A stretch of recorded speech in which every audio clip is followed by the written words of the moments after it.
Hello, everyone, and welcome to the Hidden Lives of Writers. My name's Fiona Snyckers, and I'm joined by my co-host, Gail Schimmel. Hi, Fiona. We find ourselves in a completely different place from usual, don't we?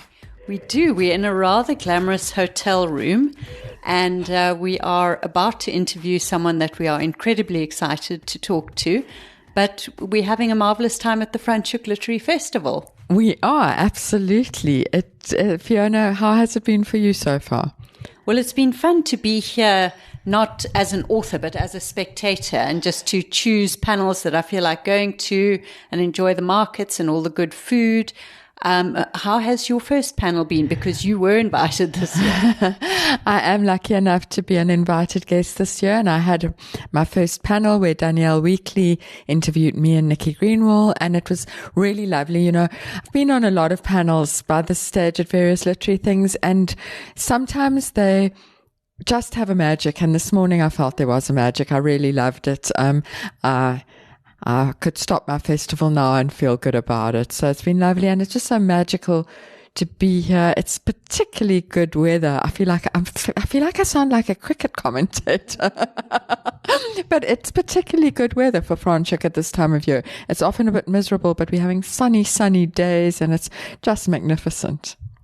Yeah, I think we would both agree that for people who have not been here before and had this experience, I know it's not cheap, and it's a bit of a schlep to get here. It's not on anyone's way to anywhere, but it really is worth it, isn't it? I mean, absolutely. If you live in Cape Town, you don't have any excuse. If you live in Cape Town, just get yourself here. And it is cheap if you don't have to fly here and stay here. But it's just, if you are an avid reader, this is an experience that I think you can't better. It's amazing. And Gail, I have to ask you, did you bring your laptop with you, and have you done any, or are you planning on doing any writing? So I tried very hard not to bring my laptop with me, because I think it's actually pathological that I think I can't travel without a laptop. My laptop came with me, but it hasn't been out of the bag. So I don't even know what I think I was protecting myself again. I certainly haven't tried to do any writing. I've literally been on the move every minute that I've been awake since we got here yesterday evening. So I don't think I'm certainly not going to try and write this weekend, but I'm hoping I'm going to take the energy home and write well next week. Touch wood. Yeah, I also tried to leave my laptop at home, but I have this fear that the muse is going to visit me as never before, and I'm not going to have my laptop, and that's going to be the most terrifying scenario. And obviously we couldn't possibly write with a pen on a piece of paper. Okay, so we're both delusional, but we both have codependent relationships with our laptops, I think, is actually what's going on here. Gail, what have you been reading or watching or listening to lately? So I feel like for once I am watching TV on trend, and I'm watching the thing everyone's talking about, which is 4 Seasons.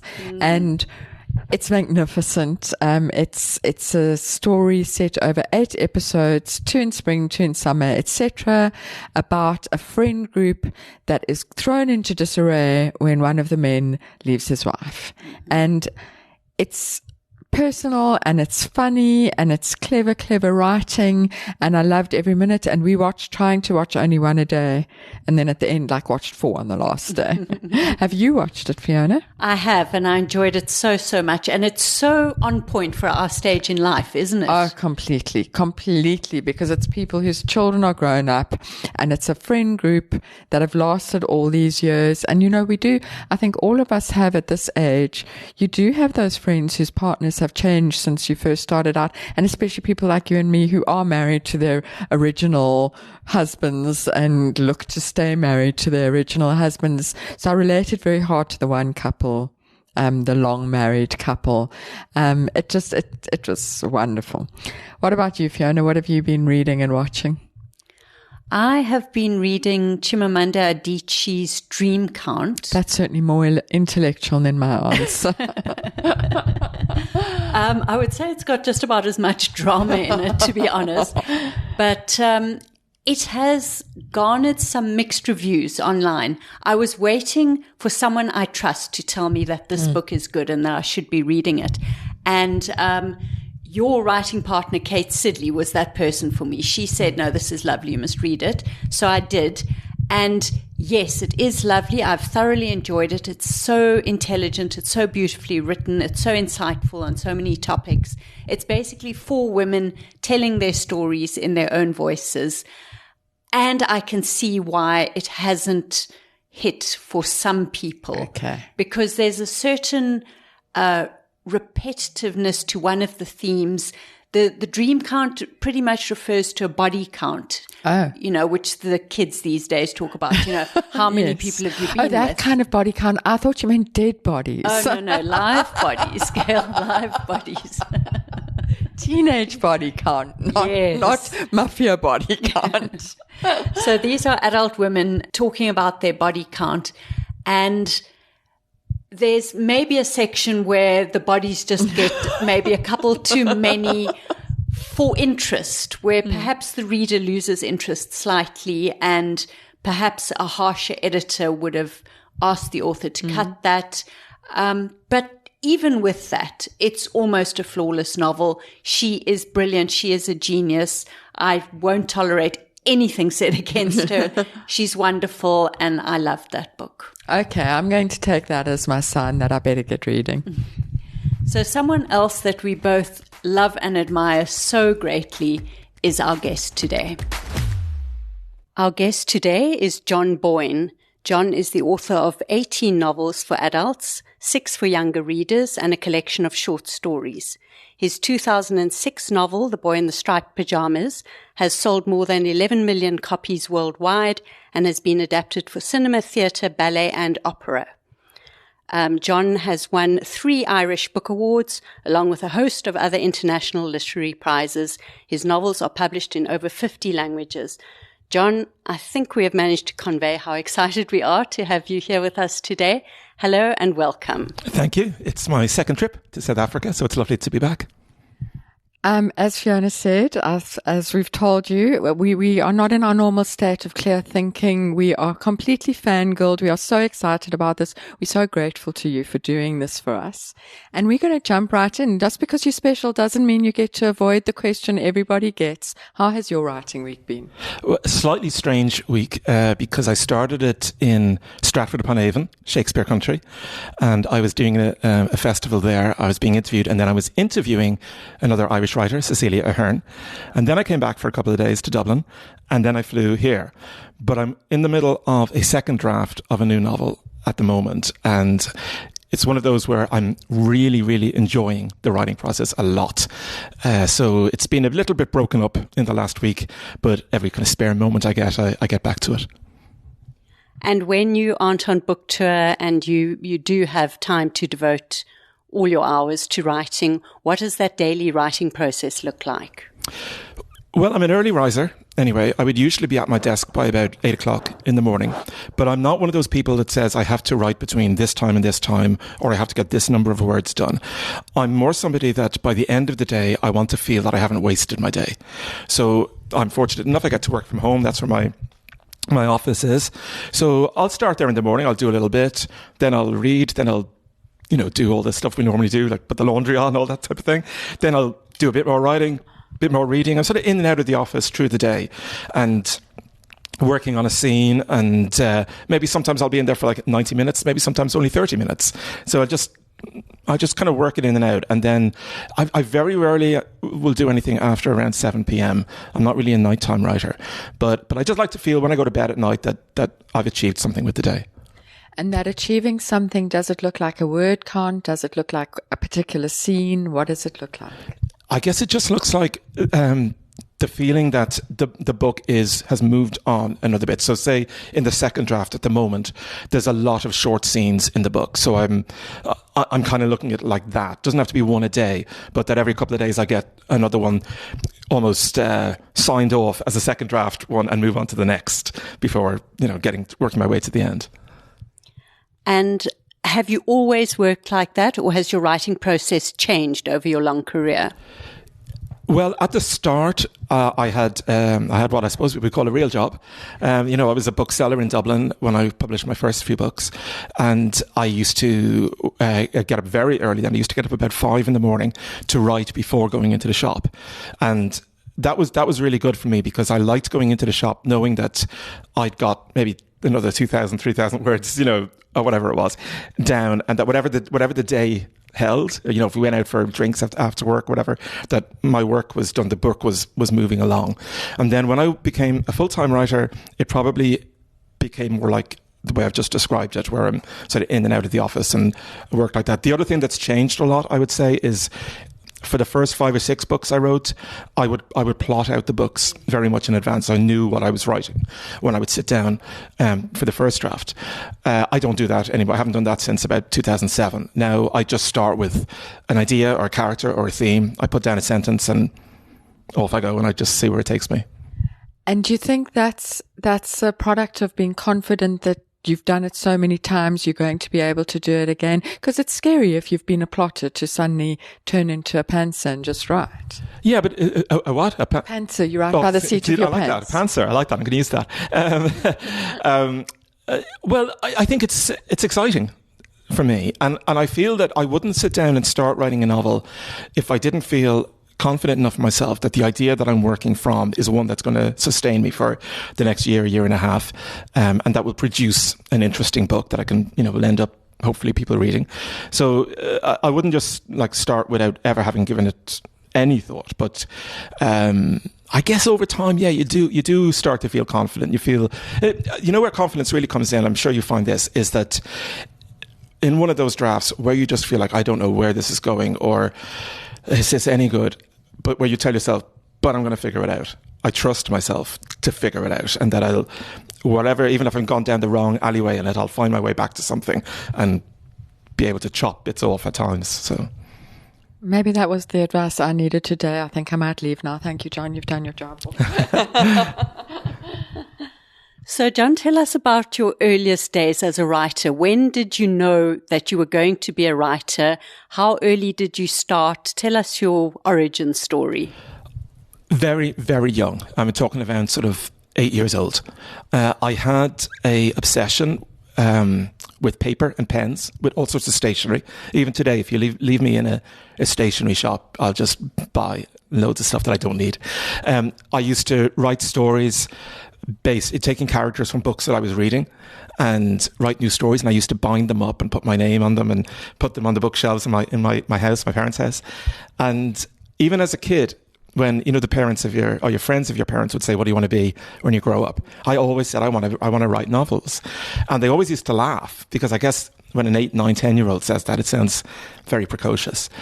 But in my head, I was like, no, I really do, though. I knew the effect books had on me. I knew the effect going to the library every week had on me, how important it was in my life. And the books that I was reading, I knew, because I was, like a lot of writers, I suppose, I was quiet and introverted a little bit, maybe as a kid. And I knew how important books were to me. And I just always had that sense inside myself that this was what I was supposed to do. This is what I was born to do. And all through my teens then, I really started taking it very seriously. I was writing stories all the time. I was sending them out to magazines, to places, trying to get them published. And I started getting a few published, towards the end of my teens and early 20s. And I was doing an English degree in Trinity College Dublin. And then I did a creative writing master's in Norwich under Malcolm Bradbury. I finished that when I was about 23, 24. And my aim was, and I was getting a good few stories published. And my aim was, I wanted to get a novel published before I was 30. And I wrote a couple of novels, as I suppose most novelists do, that just weren't good enough, but that taught me a little bit more each one. And I published my first novel, The Thief of Time, 6 months before my 30th birthday. So I just pulled it in under the wire. And those early books, when you were still one of us in the trenches, before you were a big name, how were those early books received? How was that early part of your career for you? Well, they were pretty much ignored, to be honest. The first 3 books I published, The Thief of Time, Congress Rough Riders and Crippen, they didn't really do anything at all. But I was young, and it didn't really matter. It was for me, it was like, but I'm published. That was what mattered. And by the time I came to write my third one, I had just enough money in the bank to be able to say, right, I could take a year now and focus, on this without having to work, because I'd worked 7 years in the bookshop. And then I wrote Boy in the Striped Pajamas, and everything changed on that front, both in terms of the ability to financially support myself in it, but also the attention of the reading world. But I didn't feel too bad then in the first few. I just thought, well, they published them in the bookshop. That's all I had wanted. Nowadays, I feel like it's 25 years later, and certainly with Irish writers, they do expect instant success, and English writers too. I often speak to young writers at things, and I sometimes get this sense from them that because the stories they read about are the debuts that do really, really well, they forget that every debut that does really well, there's another 100 that do what my first book did, which is nothing.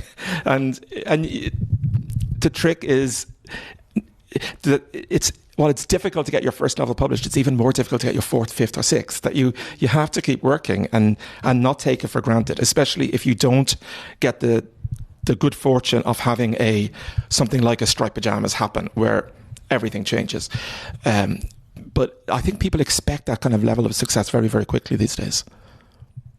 So these days, I think that authors are very much encouraged, or at least are aware, that they should be trying to brand themselves early, that you should be known as the thriller writer in that sphere, or the young adult writer in the sort of romantasy sphere, or whatever. And you've done quite a few hard pivots in your career, very successfully. Was the fact that your initial books hadn't done as well as you hoped, did that give you the courage then to do something completely different with The Boy in the Striped Pajamas? Or is that just something you've always done? You've always been willing to write whatever you want without an idea of crafting this very intentional career? It would be the latter. I had no plans in terms of always trying to be some sort of brand or genre type writer. The strange thing writing Striped Pajamas was, of course, I was writing for a young audience, which I had never done before, but it didn't seem that important to me. It was like, well, I'm writing this book, it seems interesting, I'll just carry on and write it. And those early books were all historical, I suppose. And then over time, I became more personal in the books. I think they were based more on my own experiences, and I started writing about Ireland at one point. So I've never felt that my publishers expect anything particular from me. And some of the books I've written have been a little bit out of left field in terms of the other ones. That, for example, The Echo Chamber is a broad comedy, which I'd never written before.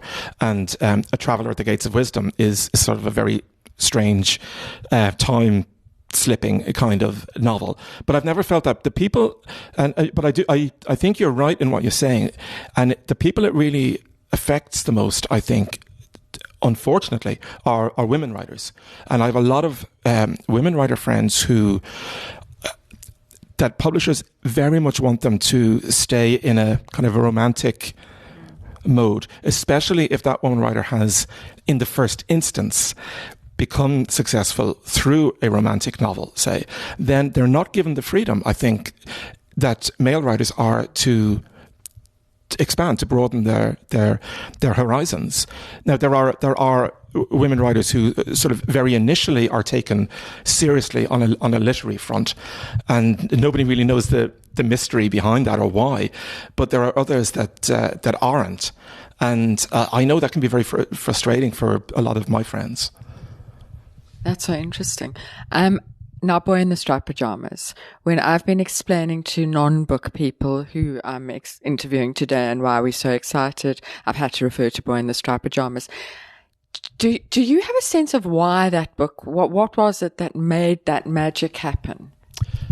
It's so difficult. It's 20 years ago, almost, since the book was published, and there's rarely a day in my life goes by that I don't answer a question about it one way or another.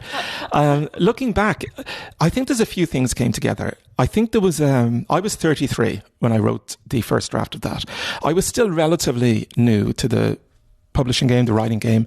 There was an innocence, almost a naivety to it. I hadn't read young adult books since I was a young adult, and I was writing one without really knowing what I suppose I call the rules of YA literature. So that was something different. Also, I think the friendship at the heart of that book between Bruno and Schimmel is something that just people really, really cared about, and they liked them and didn't want to see anything bad happen to them. And then something does. And the ending of that book, which is so stark, and there's only like 2 pages once you've read that ending, I think at the time it was certainly one of those books that people would get to the end of and go, what? And then they would want to give it to someone to read and say, I can't tell you anything, but I want you to read this, and then we'll talk about it. And those kind of books don't come along very often. But I think it was a stroke of good fortune on my part that I had the idea. I wrote the first draft quite quickly. It came together in a very organic way, and it just touched people. And my life, I feel like my life really began that day that I finished the first draft of that book. And does it sometimes feel like a burden, that book following you around, being wanting to be spoken about day after day after day? Never.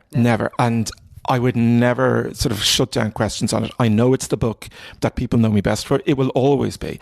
I could write anything, I could win any prize, but it will still be, the day I die, author of The Boy in the Striped Pyjamas died, and that's fine. The fact that I have one of those books is great, and I'm very proud of it. And because it's on a serious subject, that's important. So I never wanted to turn something that was such a positive experience in my life into a negative. Right. So it has been the subject of some criticism. And I, at the time that I read the criticism, which was years ago, instantly formulated a defense in my mind, which I still stick to. So the criticism is that this is not realistic. The 2 boys would not have ended up in the camp, but what ends up happening to them could not possibly have happened. And this isn't a realistic depiction of the Holocaust. So what would your response be? I've always been interested to know, how do you respond to that? Fiona's really, really hoping that her response is your response. Okay. Well, no, because I have heard the criticism, and firstly, I would say I'm completely open to criticism. I think every book should be open to criticism, and we can accept it or say, no, I don't agree with what you're saying. But my response would be, firstly, on the title page of the book, there's 2 very important words under the words The Boy in the Striped Pyjamas. And those 2 words are a fable. Right? So it is a fable. It is a work of fiction with a moral at the center. Fiction is not supposed to always represent exactly the world in which we live in. It is one small step removed from the real world. If I set a novel inside a concentration camp, the minute I put a fictional character into it, that world is already corrupted. That fictional character never existed. Is it likely that 2 boys would be in that camp? Well, one of them, yes, because Rudolf Höss, the commandant at Auschwitz, did in fact have his children there. Is it likely that Schimmel would be there? It's very unlikely, but it is possible. Some children were kept alive, for their fingers were small. They were able to fill these little bullets, They were kept alive for medical experimentation. We see the documentaries of the liberation of the camps, and we do see children there. So it's possible, but unlikely. But even if it was completely impossible, I don't think that matters. For me, I've always thought over the last 20 years, a whole generation of kids has grown up, and at the risk of sounding arrogant, all around the world, and they've read that book in schools, and it has given them some insight and some understanding of the existence of the Holocaust. And perhaps that 1 in every 10 has gone on then and said, I'd like to learn more about that, and have then gone on to the Anne Franks and the Elie Wiesels and the Primo Levis and all the other great ones. All I ever wrote was a story for children. And it became this phenomenon. And just one other criticism that has come across, because the Auschwitz Memorial have been clear on this, is they say that it should not be read by anybody studying the Holocaust. But I did not write a textbook. I didn't write a book to be used in schools or universities. I just wrote a novel for kids that spread out into something broader. And I'm proud of that. And there's nothing anybody can say. I've heard all the different criticisms, but there's nothing that anybody can say that will ever change my mind about it. I'm really proud of the book. That is exactly the defense that I formulated in my mind. And, for many of us, Gail and I, for our children, it was their first kind of visceral introduction to the Holocaust. They perhaps knew what it was, but studying that book at school would be their first real introduction. And Gail is Jewish, and she can speak about this. But for me, I'm so glad that that is the thing they will remember, their first visceral impression of the Holocaust and the camps and what happened. They will think of those two little boys. And I'll just say one other thing. The most important, truthful thing in the book is the ending. Because I didn't save the kids, I didn't let them, skip off home and live happily ever after. The realities of the camps, we know what those realities were. And that's the most authentic part of the book. So then you've had a massive success like that. And now you have to carry on writing under that shadow. Was it difficult? How did you kind of find almost the strength to do that? If anything, it was the opposite of difficult, because my life suddenly changed very, very quickly. The first month of 2006 when it was published, we were getting offers from publishers all over the world. Suddenly I was getting invitations to festivals all over the world. Everything changed within about a case of a few weeks for me. And the one thing that kept me grounded, kept me steady all the way through it, was that no matter where I was going, no matter what I was doing, I always had a book I was working on. And I was just working on the next thing. And I think I'd been around long enough, both as a bookseller and then as a published writer, to know this does not happen with every book. This is something different. Don't expect this every time. If it had been my debut novel and it had come out when I was 25, then things might have been different. I might have thought, I should get this every single time, sell millions and millions and millions. But I knew that's not realistic. All I wanted then was the freedom to write the books I want to write. And I've had that ever since. So it was never a burden. It goes back to what I said a few minutes ago about never letting something positive turn into a negative. Just appreciate the good fortune that you had with that. I'm very interested always in, for a writer like you who writes adult novels, young adult novels, you've written children's books, you've written short stories. When an idea comes to you, do you have to play with that idea but to figure out which form it's going to take, or is that part of the idea coming to you? It's usually part of the idea. And I don't know about both of you, but I keep a list of ideas, in a notebook, most of which I'll never get to use. I'm pretty good at kind of coming up with ideas. They come to me quite regularly, most of which I won't get to use. But I find when I'm getting close to the end of a book that I'm writing, as in the copy edits and all of that, I find one idea is kind of jumping up and down in my head without me reaching out to grab one. There's one that's jumping up and saying, me. Now is the time to write me. And I will instinctively know a lot about that in the sense of is it an adult novel? Is it a young person's novel? I also have this kind of pretty decent sense of how long a book should be, depending on the subject matter. Like the book I'm writing at the moment is a long book. It's about the length of Heart's Invisible Furies, which is 203,000 words. And sometimes, like with this most recent quartet, I knew I wanted them all to be short, 40,000. So I've a good instinct about that. So yeah, the idea is very connected to the type of book.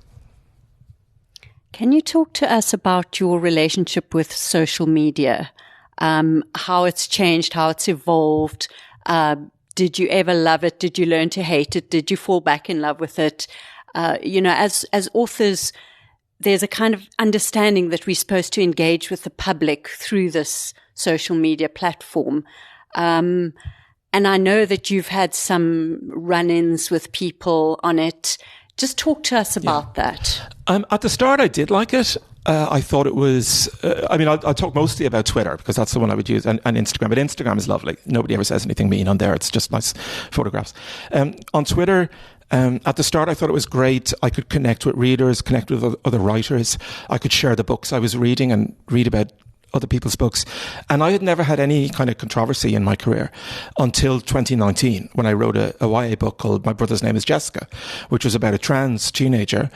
And writing that, I didn't realize what a storm it was going to cause. A few years later down the line now, obviously it seems to be a subject that just enrages people. And I got a lot of very unpleasant messages on Twitter at the time. And I probably didn't respond well to them because it wasn't the kind of criticism you might find in a book review where somebody might write something and you might go, well, you know what, actually that's right. You know, I did mess up that character or something. It was just ad hominem attacks. You know, it was people telling me that I was this, that, and the other without ever knowing anything about me. Most of them said, I haven't read the book and I won't read it, but I still feel I can, you know, comment on it. There was death threats. There was, you know, it was pretty disgusting. So I left it for a long time. Then I went back to it. And now I find, and then I wrote a novel about it. I wrote The Echo Chamber about the whole thing and turned it into a farce. Now I'm back on it and I don't really get much negativity anymore. But when anybody says anything negative, I just block them. You know, I just don't really bother engaging. I think time has moved on with social media. I want to talk about The Echo Chamber because I don't just think it's a funny novel. I think it is the funny novel. I think it's the funniest novel ever written. And it is, your books have a gentle humor, but writing an outright funny book was a new experiment for you. How did you even go about doing it? And then with such success? Oh, well, I knew I wanted to write about the Jessica experience, as I said, not just about the way people had spoken to me, but the way I had responded to it. And it was at that point where social media was just so insane and so many people were suffering on it, either by being abused or, I have to say, sometimes so many of the people who abuse people on social media, they're victims of it themselves. They've lost their minds, half of them, you know, sitting on it all day, screaming at complete strangers. I mean, what do you gain out of it? So I decided to write this, and I knew at the start that I had to make it a complete farce. And I told myself, I want one laugh out loud line on every page. And I thought, if I make this kind of a poor me book, you know, the way I was treated, it's not going to work. It's just going to feel so self-pitying. It's that I have to make this family, there's 5 people in this family, just the biggest group of idiots that have ever existed. You know, all 5 of them, the parents, the 3 kids, they're just idiots, all 5 of them. But their hearts are in the right places and they're doing their best and they're all using social media in ridiculous ways. And during the week that book takes place, at some point, all of them need their family, but their family aren't there because their heads are always stuck in their phones. And it was great fun. Once I started it, I think sometimes if you start doing something you've never done before, like I'd never written this broad comedy, once that part of your brain opens to it, it all sort of floods out. And I was just coming up with jokes left, right and centre. I thought it was going to be a stand-up by the end of it. And I think of all my books, it's probably got the most universal 100% positive reviews. Everybody who read it, anybody who reviewed it, you know, everybody was just like, we loved it. It's just, it's funny because it satirizes something, but there's no self-pity in it. You've talked about having a high degree of trust in yourself as a writer and knowing that even if you're not quite sure where this is going, you're going to get there. You trust yourself to get there. But it seems to me that your publishers have a great deal of trust in you as well because you've been able to do these pivots throughout your career. So I'm interested to know, especially like these last 4 novellas. Novellas are a hard sell. And novellas about abuse are an even harder sell. Did you have to sort of persuade them, or have you earned this degree of trust from your publishers that they're willing to follow you more or less anywhere? Well, other than my first 3 books, I've been with the same publisher and the same editor all through. So for about 20 years, we've worked together, and I trust him, he trusts me. Anything he says to me about the books, 99% of the time I agree with. So we do have a great relationship in that sense. And when I decide what I'm writing next, I generally sit down with him and I say, look, this is the basic idea. And over those years, he's trusted me enough to say, okay, all right, well, let me know when you've got a draft ready to read. So with these 4, what I did was I wrote before presenting the idea to him, because you're right, it is commercially, it didn't seem like the most sensible idea, and I also thought it'd be quite expensive, you know, for a publisher to do this. But so what I did was I wrote Water, the first one. I wrote a draft of it anyway, the 40,000 words, and I presented that to him with the concept of the other three for the quartet. And I said what I wanted to do was publish them every 6 months as small hardbacks. And then at the end, put it all together. And he was like, okay, well, all right then. So he went away and he read Water. And then we sat down and he said, let's do it. Yeah. There wasn't even a moment of doubt. I think it was sensible for me to actually give him I think he probably would have trusted me anyway, but it just made more sense for me to give him one and say, this is the style it's going to be in. And he liked that very much. And from then it was great. And they did such a beautiful job on the production values, I think, on it. Those jackets and they look so beautiful all lined up together now. And they've been very happy because the fear, of course, is with a sequence, usually the sales will decrease on each one. And the fear was that would happen and you get to the fourth one and nobody's buying it anymore. But actually it went the other way. Each one started selling more than the last one. And Air has just gone in at number 1 back home. And the first one went in at 3, the last 2 went to number 2, and this one finally went to number 1. So it increased with each one. And I think that's a combination of, firstly, I think they look beautiful in the bookshops, but the reviews were great and people kind of got behind the series. I think every 6 months made sense. I think if it had been every year, it could have fallen off a little bit, but 6 months made sense. And process-wise, how did you pull that off? Did you write them all before? No, I didn't. No, I mean, Water was in the shops before I even was writing Fire. I was probably starting Fire anyway. So I knew I would have to live with whatever I'd already written, and that the stories would have to, because a minor character from each becomes the narrator of the next one. I couldn't change anything from past parts of it. The third one I'd say was the most difficult, both in terms of the narrative voice in my head, that of a female paedophile, and carrying that around for 8 months. I had two written. I still had one to come. That was the moment where I thought this is a heavy undertaking. But that's the job, and I had to, and I knew my deadlines if I was going to do this. I'd set it to start November, May, and there was no backing out really once I was in. So I just had to sit down. But honestly, of every book I've ever written, that was the toughest. And then once I got to Air, the last one, the end was in sight. And also it has a lighter tone than the 3 previous ones. And I was able to kind of draw all the strands together a little bit at the end. And now that I've finished them and now that they're all out there, I feel both a sense of relief that I've written about this topic and I feel I've written it out of my system, the subject of abuse. But I also feel like I feel proud of the 4 together. I think that they're an interesting collection, enabling complicity, perpetrator, victim, and I think as a foursome, if I say so myself, I think they work well. Right. So you've written about it in fiction form, and you've also written columns about your own experience of abuse. And I would imagine that there is a difference between sitting in front of your own screen and writing about this very, very difficult subject. It's you and your device and you writing things. And once you've put things out there, you've put things on the page or in the media, people feel as though, oh, okay, he's put it all out there, it's all fair game. But I would imagine that having strangers in interviews day after day after day, like us, probing you and asking you and talking to you, that's a very different experience. Did you feel that disjuncture? Is it difficult to be asked over and over and over again about this very, very difficult stuff? No, it's not, because I knew when I set out to write these that I was going to be writing about something personal, something that happened to me when I was a kid or when I was a teenager, and that if I was going to write the novels, then I had to be able to stand up behind the novels and speak about my own experience.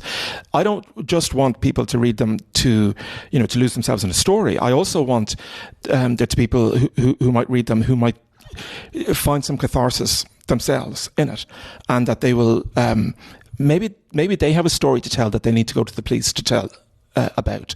Maybe it would give them that strength to do that, and it would be pointless of me to write them without being able to say, look, here's my story. This is what happened when I was a teenager in school. Here's the effect it had on me. Here's how long that effect lasted. Here's when I got help for it. Here's when I reported it. And here's where I am now. right? And that's the responsibility that goes with writing a book like this or like those. So no, I think it's I feel the sense of responsibility, as I say, but I feel it's been a cathartic experience for me. I'm interested if that sense of responsibility also extends to other books, because you go to dark, dark places in some of your books. You do it beautifully, but you go to dark places. The one that stayed with me the most is The History of Loneliness. Have I got the title right? That book haunted me. And that was the first novel I wrote that was actually set in Ireland. And I was about 10 books in at that point. So it took that long for me to feel confident about writing something set in my own country. And something so dark, but with such sensitivity. When you sit down to write a book like that, do you feel a sense of responsibility, and do you feel a weight about it? I certainly feel the responsibility. I'm not sure a weight. I feel, I have to say, I feel excited almost by it, you know. When I wrote History of Loneliness, for example, I remember writing the first draft of that, and even though it is a dark book, the truth is it was very pleasurable to write because of the fact that I was finally writing about the streets I grew up in, experiences of happy experiences of childhood, places I knew in Ireland. I was opening a part of my brain that I hadn't used before when I was writing about, you know, the Russian Tsars or the Holocaust or the Wild West or something. You know, it was a completely different thing. And so you can actually enjoy writing something quite dark. And you know, the strange thing is, because in real life, I'm actually a pretty happy-go-lucky guy, and I'm pretty cheerful about things. But yeah, there is a lot of darkness in my books, I guess. But maybe that's where it comes out. I'm not sure. But I don't set out thinking I want to make something bleak or I want a really sad ending. I just set out to write something authentic. And if that means that it has to be sad or it has to have a tragic ending, then so be it. Or if it means that I can have a positive, a more uplifting ending. I don't think it's any spoilers to say that the end of this sequence ends on a more positive note, which I thought was really important, because I did want somebody to, when you get to the victim story, I wanted to end on a positive note to say that you can survive this and you don't have to let your whole life be defined by something. So I still find the whole act of writing a joyful one for me. I think you've answered the question. I didn't know if I was asking that, is it still fun even when it is. I mean, it gets more fun all the time. I don't know if you ever found this, but sometimes I feel, I say that a book is written in reaction to the last one. So if you take the last one of mine being those four, the book I'm writing those four are first person, contemporary, short, dark. What I'm writing at the moment is third person, historical, funny, dramatic, and reasonably light. So you're using a different part of you need to kind of like shake off one thing and put on a different set of clothes or something, you know, in the next book. And I love that. I enjoy it. We've interviewed writers who find the material they're dealing with so distressing that their own mental health becomes compromised and they have to sort of resort to various tricks to protect their mental health while they're dealing with this difficult stuff. Do you have any particular way of doing that, or is your sort of cheerful nature enough to sustain you? Yeah, I haven't really had that experience. You know, I mentioned that Fire, of all the books I've written, was the most emotionally challenging to write because of the narrative voice. But I wouldn't say it comes anywhere near to what you're saying about some other writers might feel. I'm perfectly fine to just go for a walk in the park and clear my mind. And I'm able to kind of look at it and say, this is a book, you know, and I have to step away slightly and look at it and think, not about my own mind and all that I'm trying to write something that is going to work for a reader, that these characters, this dialogue, this storyline, that it all holds together. There isn't any sort of like moments that you're going to feel, nah, that's not realistic, that wouldn't happen. So I haven't really found myself to date, hopefully never will, in that position. I'm very interested. So when I was a youngish writer, I went to a talk by Jeffrey Archer, and he talked about that there are writers who write beautiful sentences and there are writers who write a good story, and every now and then there's a writer who can do both. And for me it was important because it gave me permission to write a good story without writing beautiful sentences. But you do both. And I'm interested in how you do, like, how aware are you of the story on a sentence level as you're writing, or is writing beautifully something that just comes naturally? I must admit, I'm not that aware on a sentence level. I'm not constantly looking for a great metaphor or anything like that. I am, when I am working on each draft, I am incredibly focused on it. I often read it aloud in order to hear the rhythm of the sentences. I often say to creative writing students, read your stuff aloud, you'll hear different things in it. I'm very, very focused on it, but I don't think I have the kind of brain that is always looking for that beautiful phrase. Maybe if one appears, it's appearing because I've blocked everything else out and I'm absolutely laser beam on what I'm doing. But I do consider myself a storyteller more than anything else. That's like, I think stories are underrated. I don't think we should always notice the architecture. I think as a reader, I just want to be lost inside the book. And I think a lot of it should come on the subconscious level. It's such an interesting decision to approach abuse from the point of view of the person who turns a blind eye, the enabler, the abuser, the victim. And I've just recently been reading critics who talk about the concept of radical empathy. In other words, that if you want to understand someone, it's not enough just to read their writings and hear what they say, but you actually have to think yourself into the persona of that person, and that writing as that person is the most radical form of empathy. So when you set out on this project, did you know that you were going to be able to do it from the beginning? And what did it teach you to inhabit these some of them very dark personalities? Well, at the risk of sounding narcissistic, yes, I knew I would be able to do it, that if I set out to do it, I would do it. I know myself in that way, and I trust myself as a writer in that way. What it taught me was that to not write complete monsters, that there's no point, it's boring to just write pure evil. Most of us are not pure evil or pure saints. You know, we're all somewhere we all try to do our best in life, but I bet for everybody listening to this, all of us, the three of us here, there are probably things in our life that we can look back on and feel ashamed of, you know, things we wish we'd never done. And there are moments that we can look back and say that was like one of my greatest moments as a human being to do that. So I think what I wanted was not to demonize the people particularly in the second and third book, but to find some human empathetic way into what might have led them to behave in this repulsive fashion. So I think, yeah, I guess in terms of a writer, it taught me more about human characters. And I think if I keep going all the way to my 90s or something, I hope I'm still learning all the way. John, I'm going to ask an unfair question. I'm going to ask you to choose your favorite child. Which of your books, you know, and I'm sure, and we all get asked this, but I am very curious, which of your books is the one that just holds that special place in your heart and you think you always will, and you're not allowed to choose Striped Pajamas? It's not Striped Pajamas. It's not. It's The Heart's Invisible Furies. That's the one that I feel most proud of. I think it's, in terms of what it accomplished artistically for me, that combination of comedy, drama and tragedy. I think the narrative voice of Cyril Avery works well. And I think the study of Ireland over those 70 years and how it changed in terms of social life, gay rights and so on, it's hands down my favourite of my own books. Oh, that's nice that you do have a favourite child. I have a very close second, which is A Ladder to the Sky, okay. The one about publishing. I think that's a good one, but Hearts is first.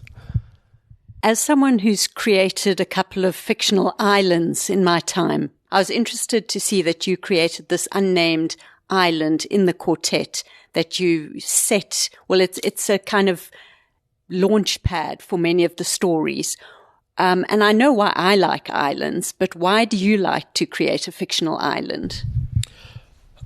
I think what was very helpful for me about water and using that small island, which is actually based, I never name it, but it's based on one of the Aran Islands, the smallest one.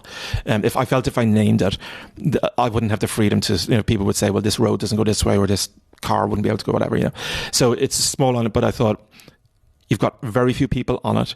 The Wi-Fi isn't great, so people are left in conversation a lot of the times. Everybody knows each other's business. A stranger rolls into town. Who's she? What's she about? What's her story? People trying to figure it out. But the rest of the world just not getting in on top of it. And for my character, Willow, who really wants to leave the world behind and ask herself really serious questions about the last quarter century of her life, the peace, the serenity of that place and the people that she comes in contact with give her the opportunity to do that. I want to ask about writing advice. I want to ask if you have a few gems of wisdom, because we have a lot of writers and wannabe writers who listen to this podcast. Those gems of wisdom that you think are the best writing advice you have. Okay, firstly, no matter how dark your subject matter is, try to get some jokes in. The reader needs it sometimes to just break the tension. And you can use humour to really dig down into something dark anyway. Even in Striped Pyjamas, there's humour in there with Bruno's misunderstandings and things. Secondly, I mentioned earlier about reading your work aloud and being able to hear the rhythm of the sentences, hear whether you've repeated words, hear whether the dialogue just isn't ringing true. So read stuff aloud. And the sooner you can get people talking to each other in a book as well. I build character through dialogue. That's where I find my characters mostly. How do they respond to other people's conversation? What will they say? Are they defensive? Are they aggressive? Are they self-deprecating? Are they funny? What are they? I prefer that. I like that way of building a character. This is your second Franschhoek Literary Festival, am I correct? That's right, yeah. 10 years ago, 2015 was my first. Can you tell us your impressions of South Africa? Well, first time I came here in 2015, I saw Cape Town as well and Johannesburg and here, obviously Franschhoek, and the three were so different. And they are so different to me. And Franschhoek is such a beautiful, it's smaller obviously, and it's just walking the streets and looking at those mountains around me. It's sort of idyllic in a way that something has to be a favourite, in a way that I felt Cape Town and Johannesburg aren't as idyllic, to walk around in. But it's lovely to come back. The people are incredibly friendly. I did my first event here this morning. The 250 people, I think, at it. And it's just beautiful. I find the people friendly. I find the town here in Franschhoek wonderful. I'll come back in 10 years again. And when you come back in 10 years, please come to Johannesburg again. We're feeling very left out. So, John, can you tell us what you have been reading or watching or listening to lately that's made an impression on you? Yeah, I'm almost at the end of a novel that is genuinely one of the best books that I've ever read in my life, and I'm late to the party on this one. It's about 10 years old, and it's The Underground Railroad by Colson Whitehead. And I started it about 3 or 4 days ago, and then was reading it on the flight coming over, and in my room this morning, about 50 pages to go. And I can't remember the last time I was so affected by a book. It's so beautifully written, and it's so powerful and so moving and so sad. I don't know if you've read it, but it's like, and the whole history of slavery in America through this character of Cora. I think it's beautiful. Music wise, I've always loved Elton John, but over the last year to 18 months, I've done this kind of like deep dive into all the albums and all the songs. It's like 750 songs, and all the songs that I didn't know, and all the kind of like bootlegs and all this type of thing. And it's been kind of like a little passion project over the last 18 months, finding all the wonderful Elton John songs that I've never known before, and watching. This is probably not going to sound great, but in the last 6 months, I don't know why, I've become addicted to these true crime things on Netflix, and these sort of 3 or 4 parters, and about murders, and it's usually domestic, and people going missing, or wives killing husbands, husbands killing wives, and it's and I don't know what, I've just become hooked on them. It's probably a terrible thing to admit. So for the aficionados in that genre, what have you been watching? Do you have favourites? Well, there was one last week I watched. There was one called A Deadly American Marriage, which is actually about an Irish. Did you see it? My husband's watching. Yeah, and it was an Irish guy who went to the States, had married an American woman. He was originally widowed, and then the woman and her father killed the husband. And they claim, I mean, they did get sent down for it and everything, but they claim they didn't, that they did it in self-defense and everything.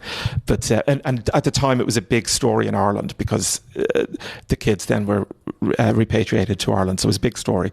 So that was a very interesting one. Well, John, we hope that everybody checks out the 4 parts of the Elements series. I've just finished Air this morning, and I think it's a tour de force. I absolutely loved every one of them. And we hope people check out your backlist because, as we know, it is so incredibly rewarding and there's so much richness there. But thank you so much for your time. This has been amazing. Thanks for having me on. Gail, I feel so incredibly lucky to have had an hour to sit down with the John Boyne and talk to him. I'm feeling a bit like I have to pinch myself. I can't quite believe, and we had him like just us. We didn't have to share him with a whole panel. He just came and spoke to us and said our names, Fiona. We're both still a bit starstruck. Fiona, it's unfair almost to ask what we got out of that because there was so much in that and so much useful. Oh, and I'm so glad I asked for writing advice things. But what did you get out of that? Well, you asked him about, writing beautiful sentences versus constructing a gripping plot, and that he's someone who does both. And he very much is someone who does both. And then he replied by saying that if you are too aware of the architecture of what you're doing, it probably is going to become too conscious, too mannered, and that something's going to go wrong at that point. And he implied that his beautiful sentences, which are incredibly beautiful, kind of come naturally in the process of creating the plot, and he's not searching around for the perfect metaphor all the time. And I think that is the way to do it. Think about telling your story and not how to be this beautiful, perfect literary writer. I think that was really important. That was one of the things that caught in my mind. And I think you sometimes see it. I'm reading a book at the moment, actually, where I feel the author is a little bit too caught up in beautiful adjectives. Like, honestly, if I read another adjective in this book, I might have to do a small vomit. And there's definitely going to be another adjective because I've not finished the book. So, yeah, I think 100% that was a really, really interesting point. And you, what did you get from it? So I was very interested in how he talked about the expectations he had as a first-time writer, that he was just thrilled it was published, versus the expectations he would have had if he'd had a big hit, versus the expectations that a lot of debut writers have now. And it really struck home to me because I think it's true for South African debut writers even more than for internationally published people, that really this book that you have slaved over for years, that you think is the beginning of the rest of your life, and you think you've written Boy in the Striped Pajamas, and actually you most likely haven't. And most likely what's going to happen is it's going to sell a depressingly low number of copies, and then it's going to be off the shelf pretty soon, and nobody's going to think about it. And it's really quite sad and depressing. And it just struck me, it almost comforted me that is an international norm. Yeah, and he said, I think that it is harder to get your 4th or 5th book published than to get your first book published. And that wasn't something I realized when I was a debut author. I thought once you've cracked that door open, it will be open to you for the rest of your life. And that is not true at all. And, I even thought I thought it till very recently, if I could have the breakthrough novel that we're all waiting for, that's going to make us into John Boyne, that then you guaranteed. And I listened to a lot of podcasts where it becomes clear you're never there until you're dead as a writer. The next book could be a flop. You could go out of fashion. There's so many things that could go wrong. You could, by mistake, write something that gets you cancelled, and that's the end of you. And I find it bizarrely comforting rather than frightening. There was another thing that comforted me, Fiona, and I was interested if you had a reaction to this, that he said he recognized that men have more leeway to change what type of things they write, and women are asked to be in a box, and once you've chosen your box, you better stay in your box. And I found that bizarrely comforting. I don't know. I can't even put my finger on why I found it comforting, but I did. Maybe it was just someone voicing it and recognizing it. Did that resonate for you? Very much so, and it keeps going round in my mind, and I think the net effect of it is depressing because it's so recognizable and so true. You know, women writers are commercial products. How is she going to make us a lot of money? How is she going to tap into this market that's going to generate so much money? Whereas men have the freedom to be artists and to develop their career and to do whatever it is that they feel like doing. And it is a trap. I mean, I wouldn't say no to being that wonderful money spinner. we don't female mind being artist. caught in the trap. Any international publishers listening to us, put us in the trap, please. But it was recognizable, and he really hit on a nerve there. He really did. It was very interesting, like everything he said here, and I have to say that was really one of the highlights of my career. This interview has been a highlight of our careers. I think we'd both agree with that. So for the legions of fans out there who've read John Boyne's books, who've listened to his writing advice, who've listened to his talking about his process and how he weaves these wonderful stories, please get in touch with us. We would love to hear from you. We're on all social media across the board, and we want to know your thoughts.